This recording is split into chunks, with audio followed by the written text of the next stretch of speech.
महर्षिदेव्याः नमो एहिन्ताणं नमो सिद्धाणं नमो आयर्याणं नमो विज्ञायाणं नमो लोये सर्वशाहुणम्। पंच परमेष्टि भगवान की, 24 तीर्थंकर भगवान की, देवाद्विक जराट श्री ऋषभ देव स्वामी की, चिंतामणि पारशनाथ भगवान की, अंतिम तीर्थे शासनायक प्रभु महावीर स्वामी की, परम पूज्य मुनि कुंजर आचार्य भगवान श्री आदि सागर जी महामुनिराज की, परम पूज्य महावीर की महामुनिराज की, परम पूज्य वात्सल रत्नायल विमल सागर जी महामुनिराज की, परम पूज्य युग से तपस्वी सम्राट श्री सन्मति सागर जी गुरु महाराज के, परम पूज्य वर्तमान के वर्धमान अध्यात्म सरोवर के राजहंस राष्ट्र गौरव आचार्य भगवान श्री सुनील सागर जी गुरुदेव की, जिनवाणी माता की माओ।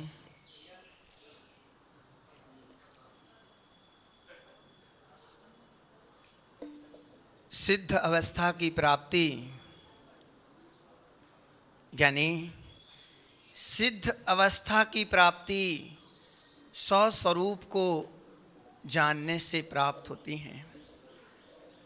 सिद्ध स्वरूप में बाधक यानी सिद्ध स्वरूप में बाधक अपध्यान है। अभी तक हम निर्वाण को उपलब्ध नहीं हो पाए तो ये मतलब यह है कि हम अपध्यान में जीते रहे। यानी जब तक अपध्यान चलता रहेगा, खोटे परिणाम बने रहेंगे, तब तक निर्वाण श्री की उपलब्धि होने वाली नहीं है। अब हम वर्तमान में देख सकते हैं, अभी तक हमारा निर्वाण नहीं हुआ है, अभी तक हम कल्याण को प्राप्त नहीं हुए हैं, अभी तक हम शुद्ध अवस्था को उपलब्ध नहीं हुए। इसका मतलब कि हमारा अतीत मलिन रहा है। पर आज हमें बड़ी उपलब्धि है कि इस वर्तमान में भी हम पवित्र जिन शासन में जन्म लिया, आचार्य भगवान सुनील सागर जैसे गुरुदेव मिले, ये हमारा कहीं ना कहीं अतीत में कोई सत्कर्म हमारे द्वारा हुआ होगा, उसका प्रत्यक्ष प्रमाण आप खुद हो। बिगर अतीत के पुण्य के, बिगर अतीत में ज्ञानी कहीं ना कहीं वो पुण्य का परिणाम बनाया होगा, कहीं ना कहीं वो स्थान पर एक परिणाम पवित्र विचार रखे होंगे कि मेरा भी जीवन मंगलमय हो, प्राणी मात्र का जीवन मंगलमय हो, सब जीवों का जीवन खुशहाल से भरा रहे। 5 पापों में कमी की होगी, आरंभ परिग्रह कम किए होंगे, पूज्य पुरुषों की वंदना की होगी, उसका फल है कि हमें उच्च कुल में जन्म मिला है, महावीर स्वामी के वंश में जन्म मिला है। निश्चित आप खुद इस पल के साक्षी हैं, साक्षी स्मार्त हैं कि हम आज उस सुखद माहौल में विराजे हैं। चैतन्य अब ध्यान से कभी मुक्ति नहीं होती, अब ध्यान से मुक्ति बाधक को प्राप्त हो जाती है। चैतन्य आप चाहो तो भगवान भी बन सकते हो और आप चाहो तो नरक निगोद की यात्रा पर भी जा सकते हो। आपके पास दोनों चीजें हैं, दोनों अवसर आपके पास हैं। ओहो ज्ञानी, एक वृक्ष से जाकर के पूछना, ये सामने वृक्ष खड़ा हुआ है कि हे आत्मन, तुमने ऐसे कौन से कर्म किए थे, कौन सा ऐसा अपराध किया था, कौन सा ऐसा दुष्कृत तुमसे हो गया था, कौन से अपराधों का जीवन बन गया था। वृक्ष कहेगा कि हे मानव, मैं भी एक दिन आप जैसा इंसान था, आप मेरे जैसे इंसान थे, हाँ मैं भी आप जैसा इंसान था। ज्ञानी वृक्ष अपनी कथा बिथा बता रहा है कि मैं भी तेरे जैसा इंसान था, सोचने समझने की योग्यता थी, विचार करने की क्षमता मिली थी, मन मिला था, चिंतनशील बना था, यानी सब कुछ कर सकता था, पर तुम फिर इस पर्याय में क्यों बने हो। वृक्ष कह रहा है क्या करूं हे मानव, पूर्व पर्याय में मैं यानी मनुष्य की पर्याय में मन वाला था, मन भी था, पर मन होने पर गुरु भगवान का सानिध्य जीवन में नहीं मिला। मन तो था, मन में विचार खोटे खोटे आते रहे, यानी मन से ना जाने हम क्या क्या नहीं सोच लेते हैं। जो वस्तु पर हमारा अधिकार नहीं, उस पर हम अधिकार जमाना चाहते हैं। हर एक वस्तु स्वतंत्र सत्ता को लिए हुए हैं, यानी कभी आप हाथ पर हाथ धर करके बैठ करके चिंतन करना और निष्पक्ष होकर के दृष्टि बनाना कि कोई भी पदार्थ मेरा नहीं है, यहाँ तक कि मेरा शरीर भी मेरा नहीं, तो दुनिया की चीजें मेरी कैसे हो सकती हैं। यानी पर आत्मा के बोध के अभाव में ये जीव पदार्थों का स्वामी बनता है। ये मेरा मकान है, ये मेरा शरीर है, ये मेरे धन, मेरी दौलत, मेरी इज्जत, मेरी प्रतिष्ठा है। ओहो ज्ञानी, ये तो अस्थाई चीजें हैं। जो कुछ भी अभी तुम्हें मिला है चेतन, वो अस्थाई मिला है, स्थाई वाला अभी नहीं मिला। अब बताओ, आप अपने आप को मानते हो कि मैं मनुष्य हूं, तो कब तक के लिए मनुष्य हो? आप कहते हो मैं जवान हूं, तो कब तक के लिए जवान हो? आप कहते हो मैं बहुत बड़ा पैसे वाला हूं, तो कब तक के लिए ज्ञानी पैसे वाले हो?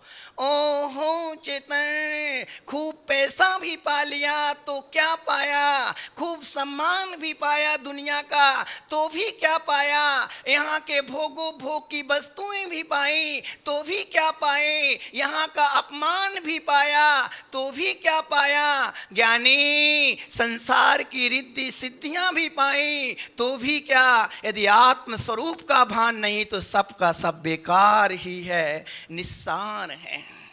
आत्म स्वरूप की समझ होना बहुत जरूरी है। और अहमदाबाद नगरी में आध्यात्मिक वर्षा योग होने वाला है। अध्यात्म संत आचार्य भगवान सुनील सागर जी अध्यात्म योगी, और आध्यात्मिक वर्षा योग जहाँ जिस मंच से समय सार की गूंज होगी। अभी खुद ही समय सार में जिनका जीवन है, समय सार में उस आत्म स्वरूप का प्रकाश किया गया है, जिसके लिए दुनिया तड़पती है। ज्ञानी, आपकी किस्मत है कि आपके भाग्य में समय सार जैसा ग्रंथ आया है। और समय सार को समझने वाले आचार्य भगवान अब तो निश्चित ही है, आपको उस अनुभूति से गुजरना होगा जो अनुभूति अभी तक हमने प्राप्त नहीं की है। यानी वृक्ष कह रहा है कि मैंने भी मन पाया था, तो मन जब पाया तो मन विचार अच्छे नहीं रहे। ज्ञानी बिगर आत्मबोध के अभाव में जीव पर पदार्थों को निज मानता रहा, उसके बारे में गलत गलत सोचता रहा। इसने मेरा अहित किया, उसके प्रति ऐसा हो जाए, यानी गलत गलत विचार करते करते यानी अशुभ भाव जब मन में आते हैं, परिणामों में जब मलिनता आती है, तो ध्यान रखना, कर्म कहते हैं कि मैं तुम्हें छोड़ूंगा नहीं। तुम जैसे भाव बनाओ वैसे भाव तुम्हें प्राप्त हो जाएंगे। कर्म कहते हैं चिंता मत करो, तुम्हें भी एक इंद्री की पर्याय में जन्म लेना पड़ेगा। कौन सी पर्याय है? यानी एक इंद्री की पर्याय में, जहां विचार करने के लिए सामर्थ्य नहीं। ओहो ज्ञानी, एक इंद्री की पर्याय विचार करो। एक वृक्ष की पर्याय में जीव है, मन भी नहीं है, वचन भी नहीं है। ज्ञानी सिर्फ उसके पास एक काया है और सोचने के लिए बिल्कुल समय नहीं। वो कितना भी सोचें, कितना भी विचार करें, तब भी उसकी मुक्ति नहीं हो सकती है। वृक्ष की पर्याय में वो जीव है, वो कह रहा है मैंने मन से अपध्यान किया था पहले, माँ बहन पर गलत दृष्टि रखी थी, पर पदार्थों पर अधिकार जमाने का भाव बना था, दुर्भाव बनाए थे। इसलिए कर्म कहते हैं चिंता मत करो, मन का दुरुपयोग किया ना तो बेमन वाली पर्याय में तुम्हारा जन्म हो जाएगा। यानी एक इंद्री की पर्याय में मन नहीं है। चैतन्य, सौभाग्य है कि आज तुम्हें सुंदर सा मन मिला है। आज सुबह उठो, यानी आज प्रतिदिन अपने आत्म चिंतन की दृष्टि से अपने जीवन को बनाओ, सजाओ कि मैं कौन हूं। यानियों, हम अपने आप को भूल गए कि मैं कौन हूं। ओहो ज्ञानी, अपने आप की पहचान करो। अपने आप को हम अभी तक ये तो मानते रहे कि मैं पैसे वाला हूँ, मैं मनुष्य हूँ, मैं सुंदर हूँ, मैं स्त्री हूँ, मैं पुरुष हूँ। ये तो अभी तक मानता हमारी बनी हुई है। जो अस्थाई है, जो औपाधिक चीजें हैं, वो अभी तक मानता है। पर मैं असलियत में क्या हूँ, ये आज तक विचार भी नहीं किया है। मैं कौन हूँ? यानी सुबह उठते ही चिंतन करो, मैं तो एक चेतन आत्म तत्व हूं। बड़ी से बड़ी उपलब्धि हो जाए। जब सुदर्शन सेठ, यानी सुदर्शन सेठ का उदाहरण आता है, वो कहीं युद्ध करके आए थे और वो एक तो जम्बू स्वामी, जीवनधर या जम्बू स्वामी, तो उदाहरण की वो युद्ध करके आए, जीत लिया। फिर जीतने के बाद विचार करते हैं, इन पर द्रव्यों को जीत भी लिया तो क्या जीता? पर को जीतना कोई जीतना नहीं कहलाता है। जब तक अपने विकारों को नहीं जीते तब तक जीत ही नहीं। ज्ञानी, आप भावना करोगे वैसे बन जाओगे। आप भावना करो, आप अपने आप को परद्रव्य रूप मानते हो कि मैं गोरा हूँ, मैं काला हूँ, मैं पीला हूँ, मैं गरीब हूँ, मैं अमीर हूँ, और आपको नाना प्रकार के लोग संबोधन भी करते हैं। आप मेरे मामा हो, मेरे काका हो, मेरे जीजा हो, नाना प्रकार के संबोधन करते हैं। आप खुश हो जाते हो तो आप हो तो एक चैतन्य आत्मा, पर आप कोई से बोल दें ये मेरे बेटे हैं, ये मेरे भाई हैं, ये मेरे दाना है, ये मेरे काका है, मेरे मौसा है, ये मेरे साले हैं, ये मेरे जीजा हैं। ज्ञानी, तुम खुश हो जाते हो। ओहो चेतन, सबके संबोधनों को सुन लेना। सब लोग तुम्हारे संबोधन को पुकार रहे हैं तुम्हें कि तुम मेरे जीजा साले, नाना प्रकार से पुकार रहे हैं। सबके संबोधनों को सुन करके ये चिंतन में जाना कि हे आत्मन, विचार करना तुम्हें क्या क्या किस किस नाम से तुम्हें पुकारा जा रहा है। कोई तुम्हें जीजा कह रहा है, कोई पिता कह रहा है, कोई दादा कह रहा है। अंतर्मुख मुद्रा बना करके विचार करना, हे आत्मन, ना तो तुम मामा हो, ना काका हो, ना फूफा हो, ना पापा हो, ना जीजा हो, ना साले। तुम तो एकमात्र चिद्रूप गायक स्वभावी भगवान आत्मा हो। ये भाव तुम्हें एक दिन भगवान बना देंगे, प्रभु बना देंगे। अब अपने आप को मानो कि मैं मामा हूं, तो आप अपने आप को मानो कि मैं दादा हूं, तो आपको लगेगा बच्चों के सामने समझते नहीं हो, मैं दादा हूं, घर का दादा हूं। यानी वैसी एक्शन, वैसी मुद्रा, आपकी भाव भाषणा वैसी होने लगेगी। और अपने आप को ये मानोगे कि मैं चैतन्य आत्मा हूं, तो आप अपने आप को अनुभव करोगे कि मैं सिद्धों जैसा वैभव वाला हूं।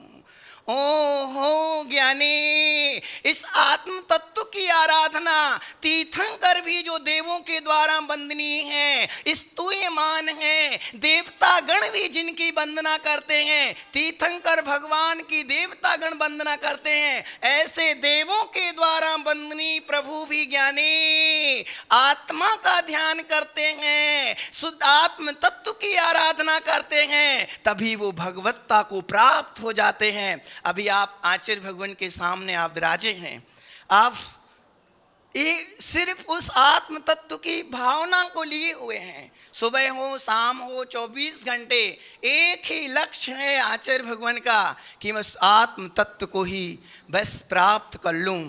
और इसी सामायिक में क्या चिंतन करते हैं आचार्य भगवान? शुद्ध आत्म तत्व का ही तो चिंतन करते हैं। संसार के सभी द्रव्यों के बारे में भी जानते हैं, वस्तु जैसे है उसको वैसा जानते हैं। आप सब थोड़े ज़्यादा ज्ञानी हो गए भगवान से भी। भगवान ने वस्तु को जैसा है वैसा जाना, और अपन सब ने भगवान से ज़्यादा ज्ञान कर लिया। क्या? भगवान ने जाना कि ये वस्तु पुद्गल है तो पुद्गल रूप जाना, पर हमने क्या जाना? ये वस्तु मेरी है, ये फलाने की है। ज्ञानी, यही कारण है कि आज तक हमारे कल्याण की दशा नहीं बन पाई।